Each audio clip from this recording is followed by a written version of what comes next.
Ya, koalisi tentu kalau dari Gerindra dan PKB, alhamdulillah sudah terbentuk. Namanya Koalisi Kebangkitan Indonesia Raya. Di mana koalisi ini diresmikan tanggal 13 Agustus tahun 2022.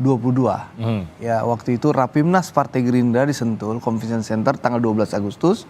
Lalu tanggal 13 Agustus pengumuman dan pentandatanganan kerjasama, piagam kerjasama ini antara Gerindra dan PKB membentuk Koalisi Kebangkitan Indonesia Raya itu tanggal 13 Agustus tahun 2022. Disaksikan oleh puluhan ribu kader Gerindra dan PKB di Sentul Convention Center. Jadi ada acaranya, bukan di restoran atau di pinggir jalan itu loh. Jadi lebih resmi, sudah dipersiapkan. Resmi, dan alhamdulillah juga sudah bentuk sekretariat bersama. Kita punya kantor bersama, sekretariat bersama, tempat kita berkumpul, dan juga sekber ini juga akan dibentuk di berbagai kota kabupaten yang ada di Indonesia. Itu modal koalisi kami.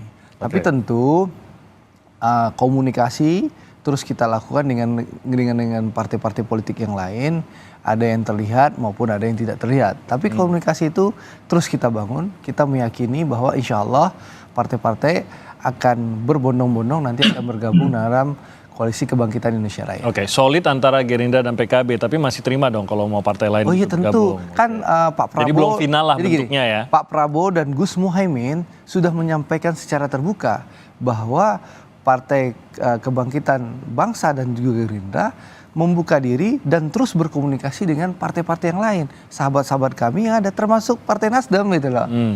Pertama, dalam piagam perjanjian kami antara Partai Gerindra dan PKB itu di pasal 4 itu sudah dibunyikan bahwa keputusan presiden siapa yang jadi capres dan cawapres itu akan diputuskan bersama-sama oleh Pak Prabowo bersama Gus Muhaimin.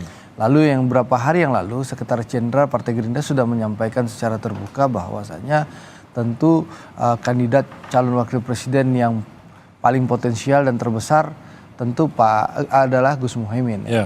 Itu sudah disampaikan. Tapi memang sampai sekarang tentu Pak Prabowo dan Gus Muhaimin sedang terus berdiskusi mematangkan siapa yang nanti akan diumumkan. Lalu juga kedua, saya ingin menyampaikan ke Adi bahwa tanggal ini pada 30 Oktober 2022 itu ada acara yang namanya PKB Road to Election 2024 yang dihadiri oleh ribuan kader PKB di tenis indoor di Jakarta, Senayan. Di situ Pak Prabowo hadir dan berpidato, lalu beliau menyatakan siapa saya kepada ribuan kader PKB. Dijawab oleh ribuan kader PKB presiden. Jadi untuk menjawab bahwa pernyataan Adi Praitno itu satu.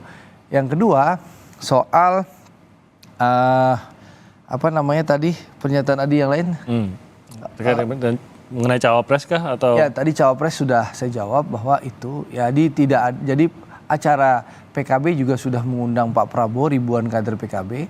Jadi alhamdulillah koalisi ini solid. Tapi intinya gini Mas Timi ya, kita boleh berbeda pilihan. Ini pesan Pak Prabowo kepada kami seluruh kader Gerindra yang harus disampaikan ke seluruh rakyat Indonesia. Kita boleh beda pilihan, kita boleh beda partai, tapi persatuan bangsa ini harus kita jaga. Jangan sampai ke depan gara-gara pilihan yang berbeda, pilihan presiden yang berbeda, pilihan partai yang berbeda, kita keluarga besar Indonesia ini terpecah-pecah. Apalagi terjadi lagi polarisasi. Ini harus kita hentikan. Nah, harapan kami tentu ya bangsa ini sudah bersatu ya, di mana Pak Prabowo dengan Pak Jokowi sudah berhasil mempersatukan bangsa sehingga terciptalah stabilitas dan kondusivitas. Makanya Timi, Indonesia ini salah satu negara yang dianggap oleh seluruh dunia adalah negara yang mampu menghadapi wabah pandemi COVID. Bahkan dipuji oleh WHO dan negara-negara lain. Karena apa? Karena modal persatuan yang diciptakan oleh Pak Prabowo dan Pak Jokowi.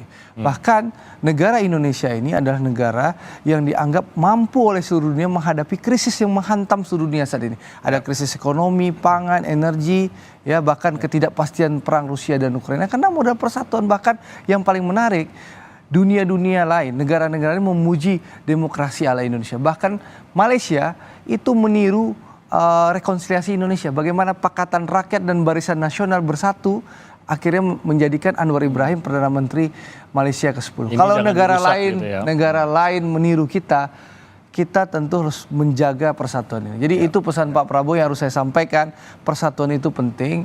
Jadi komunikasi politik yang dilakukan oleh seluruh partai tentu akan terus berjalan sampai September 2023 nanti sebelum pendaftaran ke KPU.